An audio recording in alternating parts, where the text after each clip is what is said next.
And maliban po sa tuwalya, una pa po sa ibang ginaramit nindong may charge na babayadan po nindo.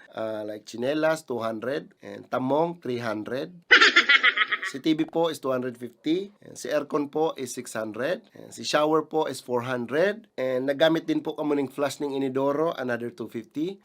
Pati flush ng inidoro may bayad! Yes, sir. And sa ulunan po is 100 each. So, dua po ito. So, 200 gabos. And ang sabon po is 100. And ang toothpaste and toothbrush, 100. And nagkakandim po kami ng chips na piatos, 150. 150? Si Sanita Piatos, 150? Yes, sir. And si tubig pong mineral is 200. Plus si basurahan po na inapunan nindo, 300. All in all po is 4,150. Mukhang grabe naman yan.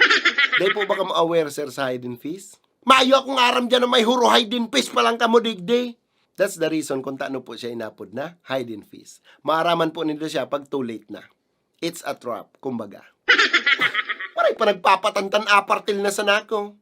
Okay, sir, proceed na po kita sa payment. Cash po o card? Sabi na, 600 lang.